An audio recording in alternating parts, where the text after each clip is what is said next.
Les rencontres de l'heure. Lieu de rencontre où les idées se bousculent. Où la libre expression et la confrontation d'opinions secouent les conventions. Des rencontres où la discussion procure des solutions. Des rencontres où la diversité de positions enrichit la compréhension. Les rencontres de l'heure. C'est jour de budget à Québec, le ministre des Finances, Éric Girard, qui vraiment avait toute une tâche devant lui. C'est-à-dire que les revenus sont pas plus grands, les dépenses explosent. Ce sera un budget signé à l'encre rouge, on le sait, avec comme priorité la santé et l'éducation. Yasmine Marc-André, bonjour à vous deux. Bonjour. Allô, allô? Mais sans austérité, Yasmine, semble-t-il. Ben, je ne sais pas si on évite le mot ou on évite le fait de l'austérité. J'ai plus l'impression qu'on fournit beaucoup d'efforts pour pas parler du mot austérité. Puis c'est assez particulier parce que là, on a vu dans le photo-op que le ministre des Finances a fait hier, là, que priorité santé et éducation. Ça laisse croire que les investissements dans la santé et l'éducation, ça va pas juste être en salaire, mais en services également. Mais où est-ce qu'on va couper? Où est-ce qu'on va diminuer la croissance des dépenses?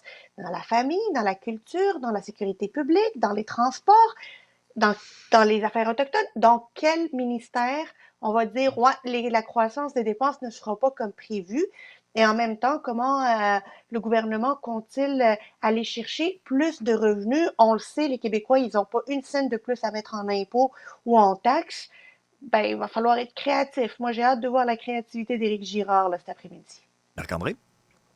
Moi, ce qui m'a surpris hier, c'est les choix des mots de M. Girard, qui nous dit que c'est un budget exigeant et responsable. Ça veut dire quoi sur le budget de l'an dernier, ça? Il n'était pas responsable, ton budget? Non, mais tu sais, des fois en politique, Botché et irresponsable. Ouais, c'est ça. Des fois en politique, à vouloir démontrer que là, cette année, là, c'est grave, c'est sérieux, tu as fait des choix déchirants, que là, tu sais, la rigueur, ben là, tu viens un peu de discréditer ce que tu as fait dans les années précédentes, là. Mais c'est de voir également comment M. Girard avait toute une définition hier sur l'austérité à l'époque des libéraux de M. Couillard, là, versus la croissance économique par rapport au pourcentage d'augmentation des dépenses. On sent qu'il place la table, là. Et moi, j'ai hâte de voir aussi également, ça veut dire, s'il nous dit qu'il n'y a pas d'austérité, puis si ça veut dire qu'on va faire un gros déficit, c'est peut-être là aussi la façon de s'en sortir là, pour la CAQ, là. Je veux dire, on était supposé dans l'année qui s'en vient, là, qui commence le 1er avril, on était supposé de faire un déficit de 3 milliards. Là. Ça veut dire, on va être à combien? Là? On va être à 6, on va être à 7, on va être à 8. Donc, si tu décides de ne pas couper, si tu décides de pas être dans l'austérité, c'est-à-dire que tu continues à dépenser, pas juste en santé, en éducation. Ça veut dire que tu es prêt à faire un gros déficit et que tu espères que la croissance économique va revenir et tu vas pouvoir éponger ton déficit grâce à une entrée de revenus. Et c'est intéressant de voir que c'est la première fois que la CAQ va faire des choix. Et quand tu fais tes choix, c'est choisir. Et c'est sûr que tu peux faire des mécontents à la fin de la journée. Ça va être particulier, ça va être difficile en passant aujourd'hui pour le gouvernement parce qu'il va devoir, pour la première fois, ne pas donner des bonbons. Aujourd'hui, là, il ne faut pas s'attendre à ce qu'il y ait des bonbons. L'année passée, c'était la baisse d'impôts. Il y a eu les chèques les années d'avant, là, les chèques pour venir en aide aux familles qui vont avoir besoin de contrer l'inflation. Puis là, cette année, là, c'est comme, il n'y en aura pas de chèque, il n'y en aura pas de baisse d'impôts, le déficit va être plus grand. Puis moi, j'ai hâte de voir comment les centrales syndicales vont réagir. Elles qui ont gagné le gros lot avec les ententes de convention collective, vont-elles sortir publiquement pour dénoncer un manque d'investissement dans les services publics? Ça serait bien le bout du bout, là.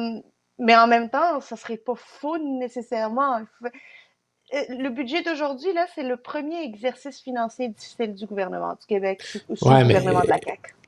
Là, la FAE, hier, hein, ils veulent 7% d'augmentation là, en éducation. Là. 7%, je dis pas qu'on n'a pas besoin, mais c'est quand même énorme de demander ça. La FAE risque d'être déçue. Marc-André, on y faisait référence tantôt. Il y a une tradition, la tradition de la veille du budget où le ministre, présente un peu ses nouveaux souliers. Quoique ça fait 2 ans là, qu'il n'embarque pas là-dedans. C'est parce qu'on est tellement cassé au Québec qu'on n'a plus moyen de s'acheter des nouveaux souliers. Mais là, habituellement, ça se faisait dans la région de la Capitale-Nationale, Marc-André. Mais là, Mais là, on est allé à l'autre bout de la 20, à Longueuil. Est-ce que le ministre a commis un impair? Parce que là, j'entendais des commentaires, que ce soit les oppositions ou même le maire Marchand. Est-ce que le ministre a négligé la région de Québec? Ben, c'est peut-être un peu fort, là. Même le maire de Québec est sorti en disant, là, c'était à la fin un peu, je paraphrase, mais quasiment un peu la fin du monde. Je pense pas que c'est un crime, là. Mais cependant, ça n'aide pas la cote là, de la CAQ dans la région de Québec, là. C'est Au la niveau de la région de Québec, perception. là. Au niveau de la perception, puis la région de Québec, la CAQ, ils livrent absolument rien, là. Je veux dire, c'est nul, c'est zéro, ils ont rien fait, il n'y a aucun dossier qui avance sur le sens du monde. Fait que, tu sais, qu'on disait là en janvier, M. Legault disait, tu sais, des distractions, là, pour moi, hier, c'est une distraction, là. C'est pas la fin du monde de faire ça à Longueuil, là. On n'est pas dans une autre province ou dans un autre pays. Cependant, tu sais, joue ça, tu sais, low-key, joue ça low profile, fais ça à Québec, fais ça dans les normes, comme ça, tu sais sûr de ne pas avoir de distraction, de pas être, tu sais, c'est ça, des distractions. C'est eux autres mêmes qui se sont placés dans cette situation-là. Ils n'étaient pas obligés d'aller à Longueuil. Ils auraient pu très bien faire ça à Québec sans problème. Je pense que là-dessus, là, Éric Girard aurait pu se sauver là, de certaines critiques qui étaient faciles à éviter, là. Moi, pour la question des souliers, là, je vais être bien honnête avec vous, c'est pas la fin du monde, mais moi, je tiens à ces petites traditions-là. Tu sais, je tiens à ces petites traditions de veille de dépôt de budget, où on va voir c'est quelles chaussures que le ministre achète. Puis ça nous donne un peu le ton, là. Tu sais, on a vu des ministres acheter des produits locaux, genre acheter chez Aldo pour dire on va aider les entreprises d'ici. On a vu Éric Girard acheter des souliers de course parce qu'on va courir plus vite que l'Ontario.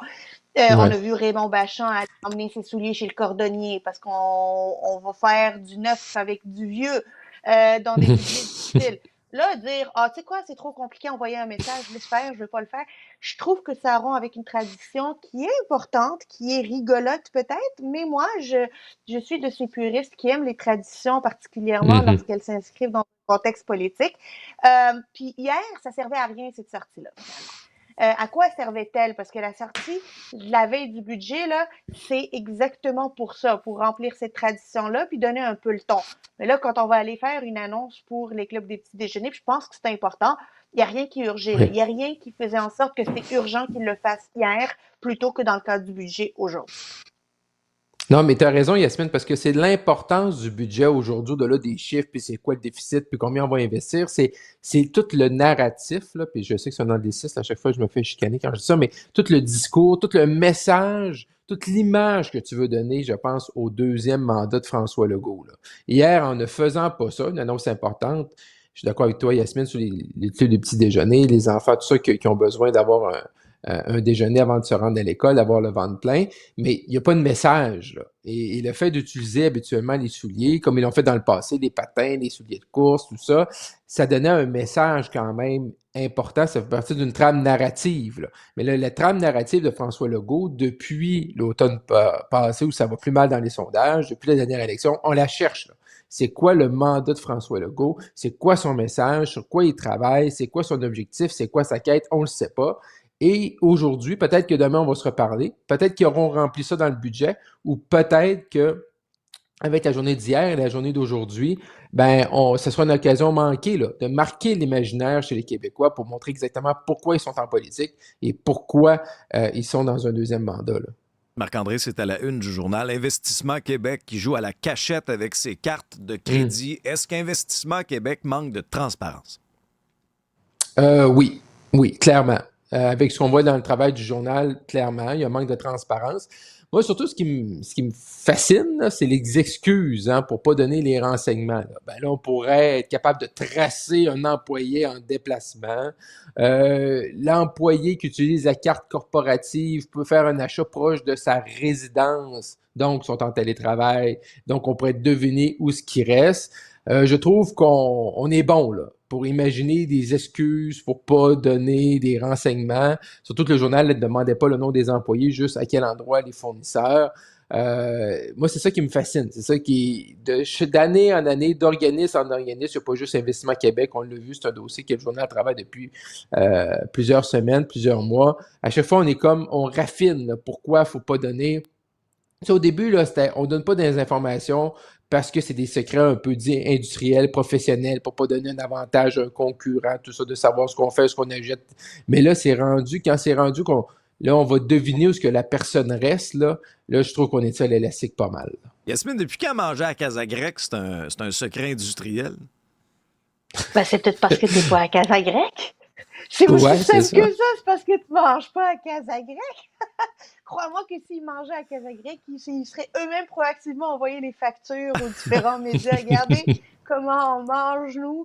Non, mais là, il y a un manque de transparence, puis je pense que, tu sais, quand il y a des demandes d'accès comme ça, là, tu sais pas comment le prendre, là, c'est une patate chaude, tu veux pas trop te brûler avec, parce que, comme organisation, par exemple, la PDG, elle peut pas gérer toutes les cartes de crédit, toutes les dépenses, puis les approuver toutes, puis, tu sais, on l'a vu, c'était sorti publiquement, il y a quelques semaines, qu'il y a eu un party d'un vice-président d'Investissement Québec dans un hôtel qui a coûté plus d'une centaine de milliers de dollars. Ben, il est plus là. On ne sait plus pourquoi il est plus là. Mais ce vice-président-là a été soit remercié, soit on lui a recommandé fortement de quitter par lui-même. Mais bref, il est plus là. Je pense qu'ils veulent pas se retrouver dans une gestion de crise de cette manière-là. Ils sont comme un peu traumatisés par les dépenses un peu farfelues. Puis ils préfèrent prendre la chaleur sur le manque de transparence que prendre la chaleur sur les mauvaises décisions de dépenses. Je peux comprendre ça jusqu'à un certain point, plus d'un point de vue de relations publiques que d'un point de vue saine gestion. Mais en tant qu'organisme, en fait, une société d'État, là, une banque qui sert à financer les projets. En fait, c'est le bras financier du gouvernement d'un point de vue de développement économique. Ils se doivent d'appliquer des règles de transparence et de prendre la chaleur sur ces règles de transparence-là. Et j'ose espérer que le ministre Fitzgibbon va leur dire que ces cachotteries-là, ben, ça peut pas être fait sous sa gouverne. Parce que honnêtement, Marc-André, moi, je trouve que la loi à l'accès à l'information, là, c'est une vraie farce, là.